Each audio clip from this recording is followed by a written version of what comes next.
La lecture biblique aujourd'hui, c'est dans Ésaïe 55, versets 1 à 5.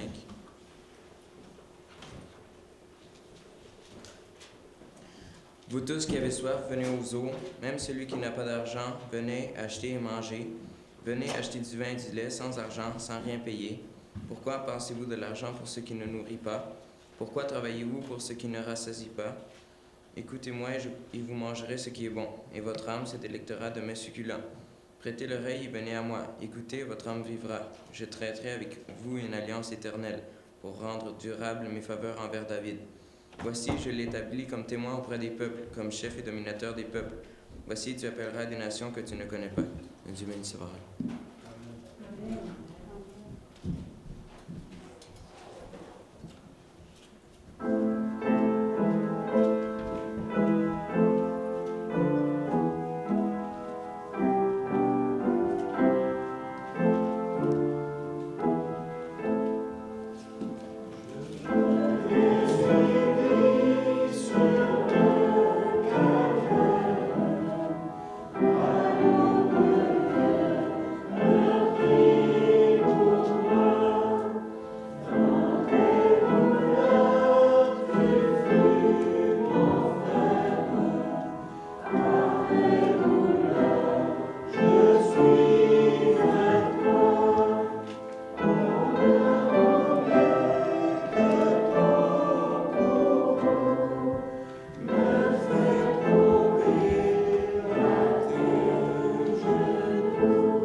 Asseyons-nous.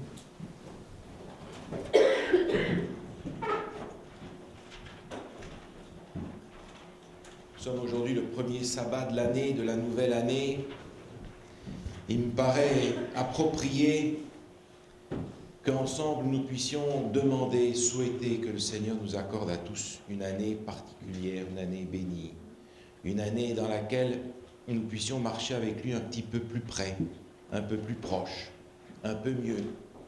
Alors en fait, en tant que chrétiens, nos vœux, ce sont des prières demandant au Seigneur que l'année qui vient soit spéciale, soit véritablement nouvelle. Alors c'est le sens des vœux que je présente à chacun d'entre vous et que je demande aussi pour moi et pour ma famille. Juste une parenthèse ce matin, il y a une feuille pour les enfants et pour ceux qui leur ressemblent. Je dis pour ceux qui leur ressemblent parce qu'il y en a 14, alors s'il n'y a pas assez d'enfants, il y a quelques adultes qui peuvent en bénéficier. Si vous voulez les enfants, vous pouvez mettre votre nom, puis vous me rendez votre feuille à la sortie, et puis je mettrai mes petites notes dessus. Ceux qui veulent colorier, ils peuvent colorier, mais de l'autre côté, c'est un truc pour garder les enfants qui leur ressemblent attentifs pendant la prédication, vous comprenez ?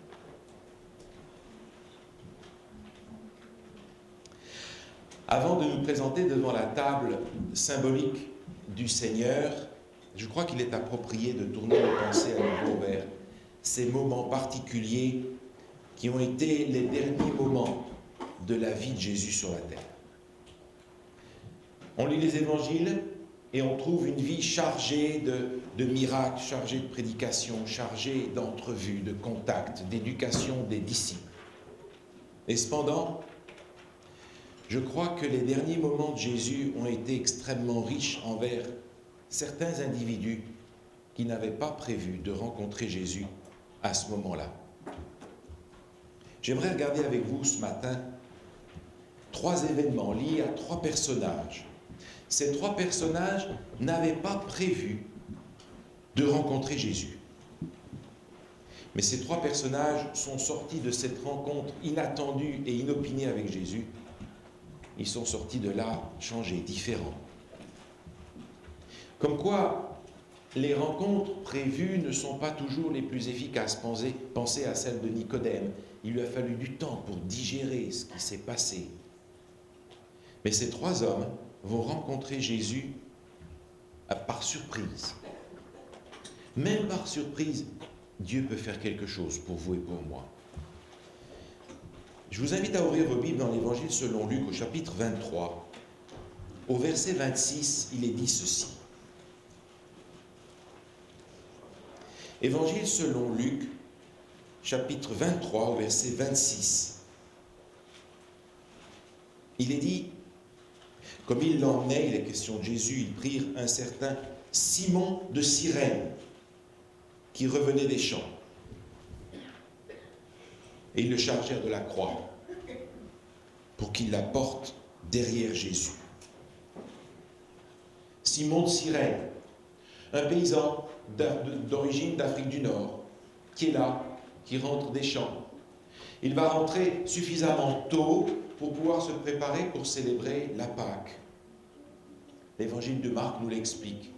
Il est rentré pour préparer la Pâque. Et il voit toute une commotion incroyable dans la ville de Jérusalem. Il s'approche.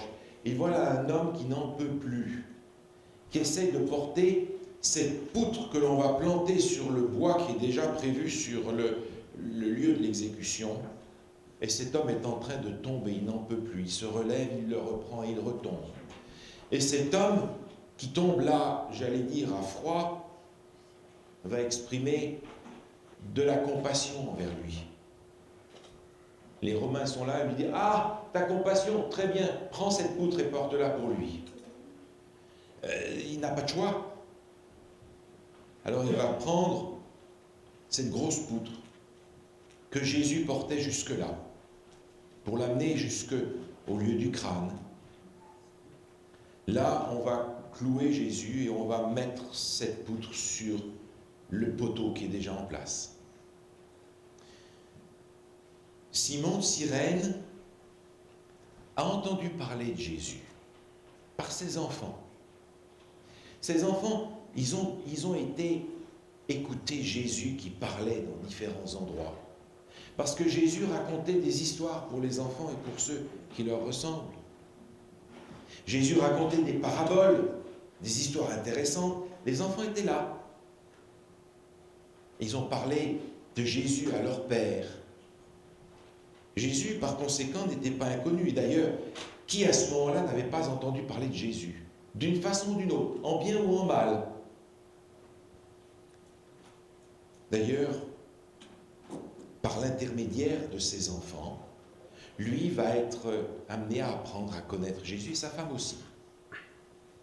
Dans l'épître aux Romains, au chapitre 16, l'apôtre Paul va dire quelque chose de particulièrement intéressant.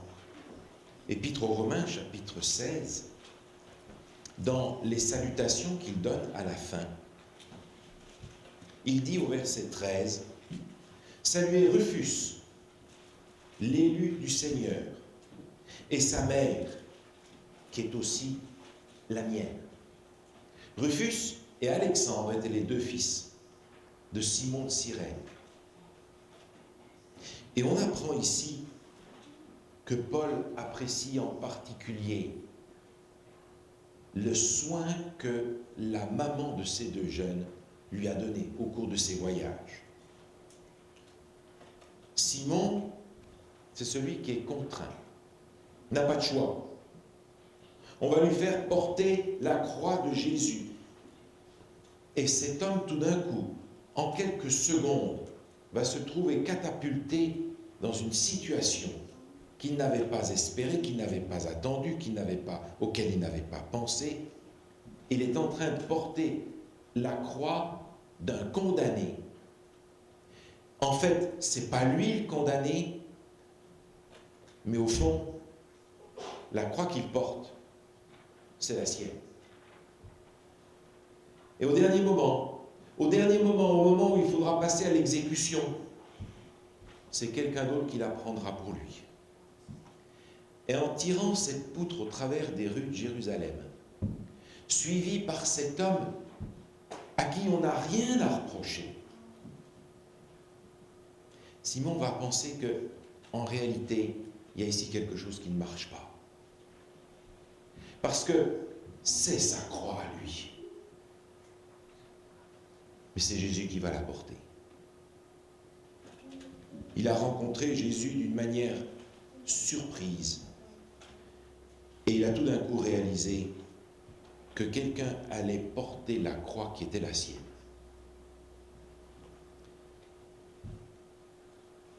Simon, c'est celui qui est obligé, qui est contraint, qui n'a pas de choix. Et cependant, on comprend que cet événement imprévu sur le parcours du chemin de croix est un événement qui va changer la vie de cet homme.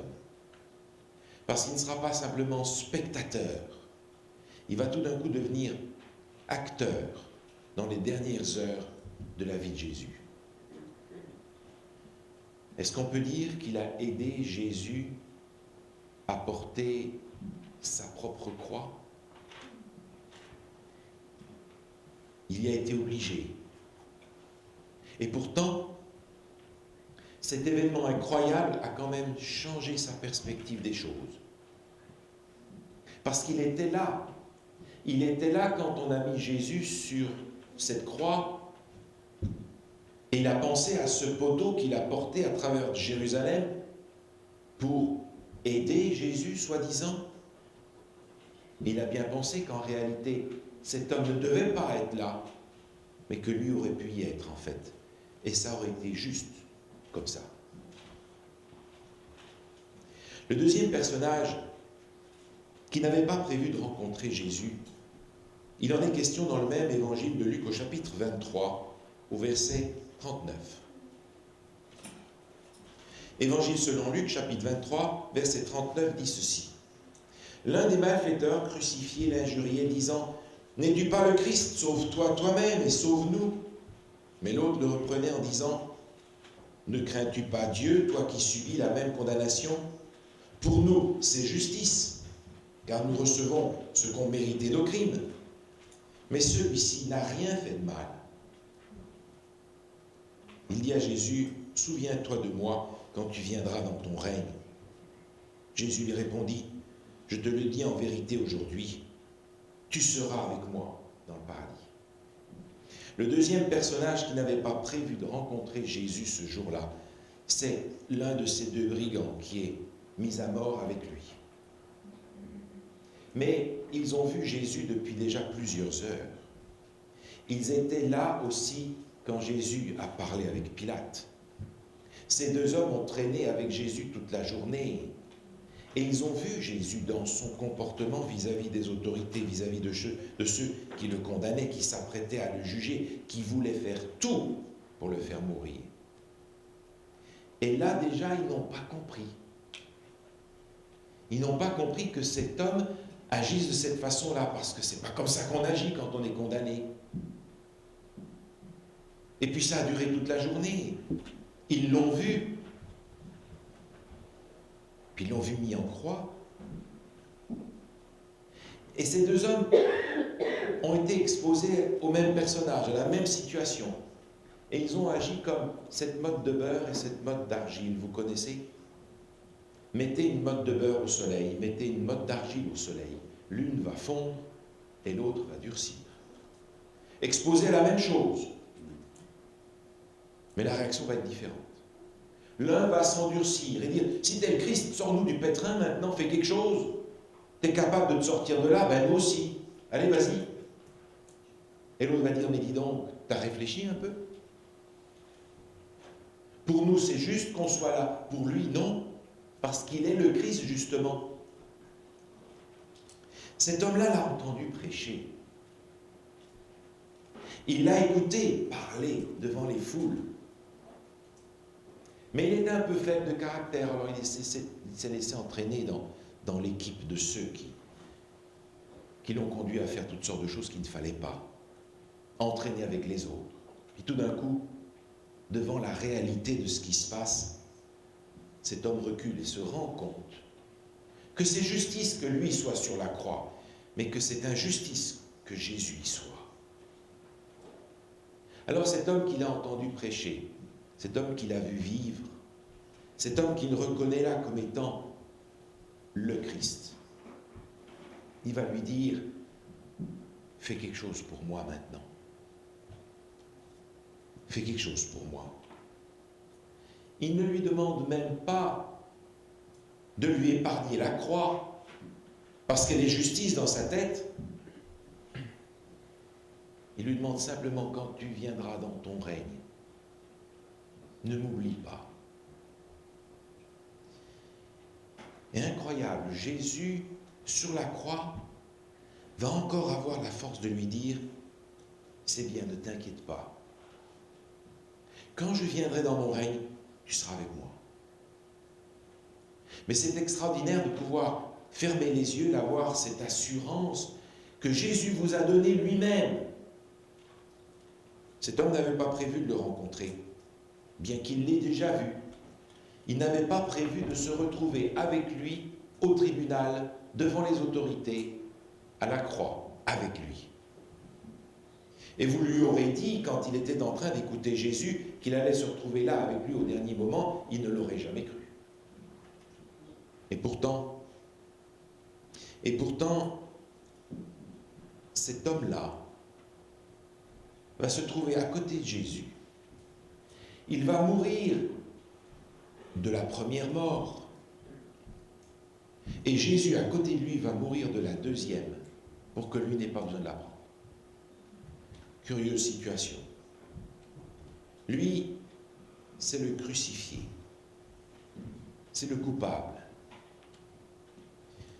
Le troisième personnage qui n'avait pas prévu de rencontrer Jésus est indiqué juste après, dans l'Évangile selon Luc au chapitre 23, au verset 44, il est dit ceci. Il était déjà environ la 6e heure, et il y eut des ténèbres sur toute la terre jusqu'à la 9e heure. Le soleil s'obscurcit, le voile du temple se déchira par le milieu. Jésus s'écria d'une voix forte, « Père, je remets mon esprit entre tes mains. » Et en disant ces paroles, il expira. Le centenier, voyant ce qui était arrivé, glorifia Dieu et dit, certainement cet homme était juste. Ce centenier est un Romain. Il a à sa charge, comme son titre l'indique, 100 soldats. Il y a une centaine de soldats qui sont déployés sur ce lieu du calvaire pour assurer la sécurité. Ce n'est sûrement pas la première fois qu'il a dirigé des opérations pour une crucifixion. C'est un soldat romain. Et n'oubliez pas que dans la prophétie, Rome est présentée comme l'empire de fer, des dents de fer. Et c'est ainsi qu'ils étaient. Et lui, il n'a pas l'habitude de faire le détail des sentiments. Tous ne sont pas comme ça. On pense à l'un d'entre eux qui est allé voir Jésus parce qu'il avait le souci de son serviteur. Est-ce le même? Personne ne sait. Mais en tout cas, cet homme, avec ses soldats, a suivi aussi toutes les épreuves que Jésus a suivies pendant cette journée-là. Il a vu la réponse de Jésus. Et il a entendu Jésus dire tout fort, « Père, pardonne-leur, car ils ne savent ce qu'ils font. C'est cet homme-là, ce centurion-là, qui a donné les ordres pour qu'on mette Jésus à terre. Et qui a dit, cloué, pain, pain, pain, pain. C'est lui qui a donné tous les ordres pour que ces soldats exécutent les choses. Père, pardonne-leur, ils ne savent pas ce qu'ils font. Mais cet homme n'a jamais entendu de la part d'un condamné quelque chose de semblable. Il avait déjà entendu tous les jurons les pires que la terre puisse produire à son égard, à l'égard de ses soldats. Ça, c'est c'est ce à quoi il était habitué. Mais ça, il n'avait jamais entendu. Cet homme, le centurion, le dur, la tête brûlée, qui rencontre là un homme qu'il n'avait pas prévu de rencontrer et qu'il n'avait jamais imaginé rencontrer. Un homme étrange. Un homme qui demande à Dieu de pardonner ceux qu'il met à mort, c'est-à-dire lui aussi. Alors cet homme au cœur endurci tout d'un coup découvre qu'il y a quelqu'un qui est plus qu'un homme normal. Le Fils de Dieu. C'est sans doute cela qu'il est. Ces hommes n'avaient pas prévu de rencontrer Jésus, ni les uns ni les autres. Le premier, c'est celui qui a été contraint de le rencontrer. Le deuxième, c'est celui qui était crucifié avec lui. Le troisième, c'est la tête dure, le soldat. Et aujourd'hui, je pense que de la même manière, chaque fois que la croix de Jésus est présentée, on retrouve aussi ces trois catégories de gens parmi nous. Il y a ceux qui sont contraints et qui sont venus parce que papa et maman sont venus, parce qu'on leur a dit de venir, parce qu'on les a obligés à venir, parce que les habitudes ont fait qu'ils étaient obligés de venir. Ils sont venus parce que c'est ce qu'il fallait faire. C'est pas qu'ils l'aient vraiment choisi. Mais ce matin, tout contraints qu'ils aient pu être, peut-être qu'ils vont rencontrer Jésus quand même, ceux qui ont été contraints de venir. C'était pas prévu. Et cependant, c'est arrivé. Et Jésus était là aussi pour celui-là. Le deuxième, le crucifié, ce sont tous ceux d'entre nous qui sont écrasés par cette culpabilité, qui ont été crucifiés par les autres à cause de leurs fautes et de tout ce qu'ils ont fait. Tous ceux qui n'ont pas réussi à se relever et qui reconnaissent, oui, c'est justice que nous subissions ce sort-là. Tous ceux qui sont écrasés par l'étiquette coupable qu'ils ont sur leur front. Tous ceux qui sont crucifiés pour les autres. Et ceux-là aussi vont peut-être rencontrer celui qui est en fait le crucifié pour eux. Et qui va porter cette deuxième mort pour eux. Lui non plus, le crucifié, n'avait pas prévu de rencontrer Jésus. Et Jésus était là, pour lui aussi, au dernier moment.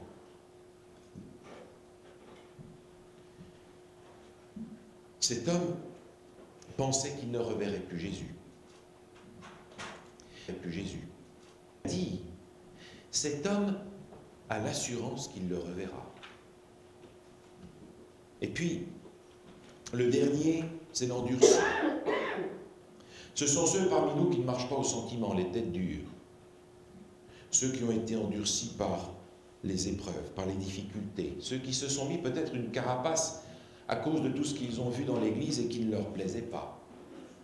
Et qui en ont tiré parti, mais qui ne vibrent plus à ce qu'ils entendent, parce qu'ils en ont vu d'autres. Il y en a parmi nous qui sont comme ça, amortis, endurcis par les difficultés du chemin, et qui ne raisonnent plus, comme d'autres peut-être. Et cependant, aujourd'hui encore, devant la croix, Jésus est aussi là pour eux, pour leur dire, Seigneur, pardonne-lui, car il ne sait pas ce qu'il a fait.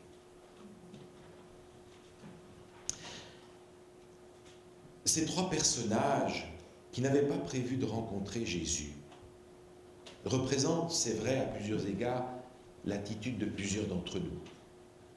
Ceux qui sont obligés, ceux qui sont déjà crucifiés dans leur esprit, qui se sont eux-mêmes condamnés.